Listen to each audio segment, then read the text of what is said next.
is going on YouTube? Everybody's doing absolutely fantastic. Video number 3 in a row. Having some issues uploading here and there, so the video is supposed to be for Saturday at 7:30. I was having issues before with Patreon uploading videos, so this might be a little later than 7:30. We'll see if I'm battling the internet as we speak. Trying to upload this thing. If it's 7:30, that makes no sense. I don't know. Anyway, guys, listen, we're in here today. We're finishing up our clean. We're doing our thing. It's one of those nice, beautiful days. Rarely, lately, been raining like a son of a bitch. So we got the doors open. All right. Yard's coming along nicely. Not sure where Diesel is. Shelby is. But regardless, guys, we're off and running for the nice weather. Pretty excited about that. But as I'm in here going through tubs, cleaning, getting ourselves situated, looking on YouTube and getting the YouTube journey underway, guys. Our first video on YouTube posted February of 2019. You guys are following this channel. You guys kind of know the history already, right? Was kind of into ball pythons my entire life. Snakes, reptiles, mainly turtles, to be honest with you. I think I have the picture over here somewhere. And it kind of sparked something kind of... Don't know what the picture is. I'm going to show you the picture real quick. It's a picture of me in like a scally cap with big sideburns and holding a ball python, a Rancid shirt on. Probably like 2002, 2003. Anyway, guys, bought a house.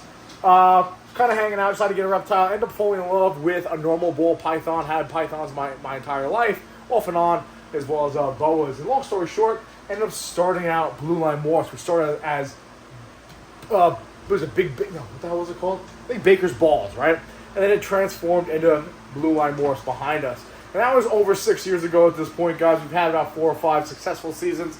But even in my short time in this industry, this industry, the hobby, has changed greatly. And it had me thinking about that today. And I kind of wanted to go over and show you guys how it's changed throughout my tenure breeding ball pythons with blue line morphs. When I first got into the hobby, man, a banana pied was like $1,000, right? So you had an animal like this right down here that was quite literally $1,000. As a breeder male, God knows how much he would have cost, right? Obviously now a banana pied is, a couple $100. That kind of changed drastically. But other things also have changed. I think this is part of the industry in general. For example, when I first got in there, I can remember buying something, a Coral Glow Black Pastel Trick Mojave animal, right? And that, to me, when I spoke about that in our earlier videos in 2019, 2020, throughout COVID, was like a premier animal to me.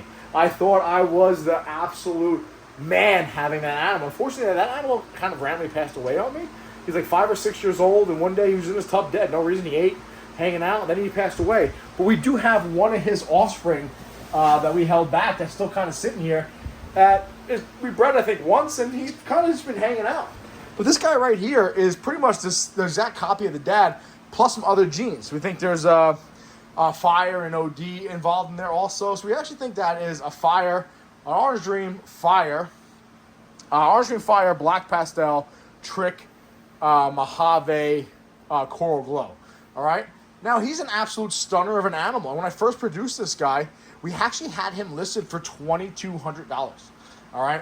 And at the time, an animal that was jam-packed with incomplete dominant traits, right, co-dominant traits, was actually, my coffee right there, was actually going for a premium like that, okay? And I used to always preach that, we breed here at Blue Line Morphs, a lot of banana, like Black Pastel, Mojave combos, just because they're beautiful and they sell well. And at the time, a Black Pastel banana, especially a female, male was like $400 or $500. Now, guys, how much would an animal like this cost? Even as a breeder, maybe $200, maybe $150, maybe a hatchling, might even sell for maybe $150, $200 at a show, if that, all right? And meanwhile, this animal was listed for like $2,200 back in 2019, 2020. And honestly, there were animals going for that, all right? Now, obviously, things mutate and things change, no pun intended. For example, you can keep this trend going, okay? There's going to be a point to this once we get there. And then if you guys remember, I was actually doing the whole Uber Eats thing. Remember that, guys? I was doing the Uber Eats thing. It was like during the COVID thing. I was doing Uber Eats. I was hustling. We actually picked up this boy right here from Ozzy Boyd. Now he's being a jerk. He is a pastel. He is a pastel ODYB Fire Leopard Pied. And at the time, guys, he was a premier pied animal. In fact, I believe I paid, I don't remember now. I want to say over $3,000. Right? He might have been close to $4,000. That's the honest truth. Maybe he was like $4,000. He was up there. I don't remember exactly what we paid. Again, this is ants everywhere, guys. Ants are driving me absolutely nuts this season. All right? But this guy right here, again, Pastel ODYB Fire Leopard Pied from Ozzy Boyd, was up there, guys. In fact, like I said, I think it was over $3,000, close to $4,000, if not $4,000. And he was well worth it, right? We had all these different plans. In fact, we did follow through with those plans, right? We picked up this girl as a breeder, Pastel Clown Pied, for $5,000, and then bred them together, right? And we made all these holdback pieds that were het clown, including this male right here that we utilized to make quite a few of our clown pieds. But this guy right here, again, substantial amount of money, 2019. And we have made almost exact copies of him. Like right here, very, very similar animal. I think he's missing one gene. This guy right here, this is one of his offspring. Right, look at that. Back in the day, 2019, that guy right there, is that a female? That's a female. This female right here probably would have been $5,000. 2019, an OD, Pastel ODYB Fire Leopard Pied like that, or something. It might be missing one gene. I can't read my own handwriting back there. Probably a $5,000 animal. All right, especially a female.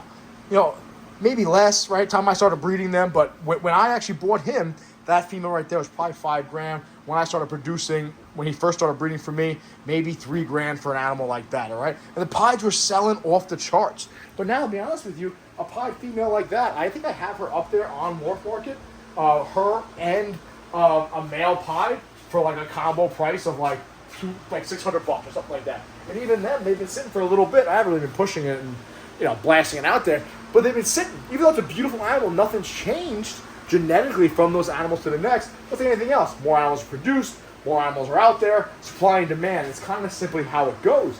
You take it a step further, it's kind of what happens to incomplete dominant traits, okay? Even though that is a pied animal. You'll see what I'm saying in a second. Now, we all know the saga that is our Stranger Leopard Clown male. Now, one of my good friends, Al, invested in the company, right? Spent $20,000 on a breed-ready Stranger Clown male. Stranger Leopard Clown male. That was 2021, I think that happened. And obviously we know the saga, right? He was an absolute shithead eater, almost died on us, etc., etc., etc. We'll talk about what ended up happening with him in general in another video. But he paid his dues. He eventually bred, right? We had a lot of nice holdbacks.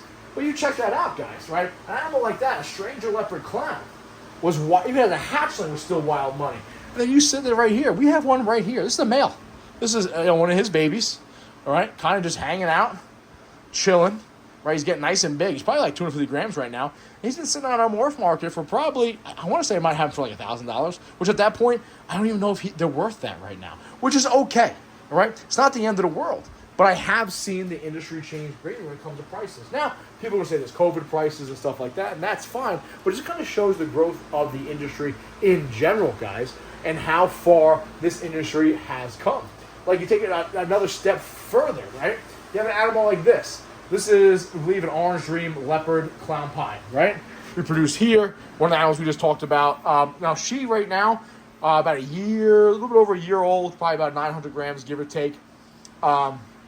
This animal right here, if I wanted to list her, what is she going for, guys? I don't even know today's market. Maybe $1,200, if that. That would be probably a pretty good price for her. But when I first wanted to produce animals like this, in fact, had our logo like that, okay, had a clown pied for a logo, a female like that was probably $10,000, if not more. So what animals are commanding those premium prices now? Now again, prices have gone down because of COVID, etc., etc. But what type of animals are producing premiums like that? Well, animals like this. Animals like this guy's in shed. Animals like this that can then provide. This guy right here is our pimp daddy. We're going to be breeding quite a bit. We actually already have bred quite a bit. He's a Pastel Butter ODYB Fire Enchi DG Hypo Het Clown, all right, that we've been breeding the clowns, and of course we have some other double visual het something else. We were breeding him too, looking for triple visuals. So then it's like, all right, hold on a second. You're telling me, back 6, even like a short 6 years ago, a nice genetic pied animal was like $5 or $6,000. Now you're telling me they're a couple $100, and now you're telling me a Stranger Leopard Clown. I guess it was investment. Stranger was like, one of the premier genes everyone wanted, breed ready, $20,000. Now it's $1,000. Okay, It's like, all right. Then you had Clown Pies, a female probably was 10 grand. Now you're holding her back as fuck it. I'd rather have the animal to breed than have an extra $1,000 in my pocket. So what are we doing this for? What is the end game? Are animals still producing the high end prices, or are animals still worth that much in people's collections? And the answer is yes. Now it's just triple recessives, right? So that's like, all right, when does the end come, right? Because then you have triple and quads, right? I'm sure Justin's got quads somewhere, right? If not, I don't know after quad, what's quad? What is 5? I don't know. Single day mile? I have no idea. But that is the future, and that's where we're heading. But that doesn't necessarily mean everything has to be these high-end, triple recessive, double recessive, etc., etc., etc. It just means you have to start looking for the next combo, the next incomplete dominant trait that's going to hit the market. But again, people would like to say this. They don't like breeding for money, and they want to talk about the money aspect. I get that. I totally understand that. But then again, like I always say, give your animals away for free then, right? We're at the point now, 6 years deep in blue eye morphs. We're pretty much even now, I think. I think things we produce and sell now is like we're kind of in the green. I don't even know. Bare minimum, it's just a hobby that kind of self-sustains itself, which is nice to me. All right? But our industry is forever evolving, forever changing. And just because you don't see these high, big prices doesn't mean the industry is still not alive and well.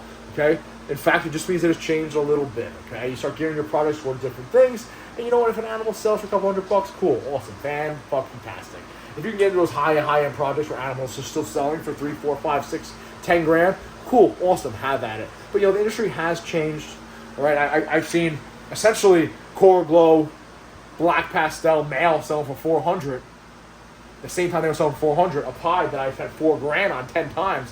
Now it's offspring that's almost identical, and a female is probably on the same price as that Coral Glow Black Pastel. All right. Yes, pie dropped off dramatically, and you have paints paints blowing up, DG blew up, etc. But the industry has changed greatly, guys, over the 6 years of our journey, and I fully expect it to continue to change. Adapt to the times, new projects, get into new projects, start stacking recessives. More importantly, start stacking some of those premier codons on top of them. Right? Maybe a stranger DG hypo clown. Right? That'd be fucking awesome. So that's kind of the name of the game now, guys. Is taking codons you like, stack them on as many recessives as you like. It's kind of the nature of the beast, man. Industry will continue to change. It's not dead. Keep doing our thing.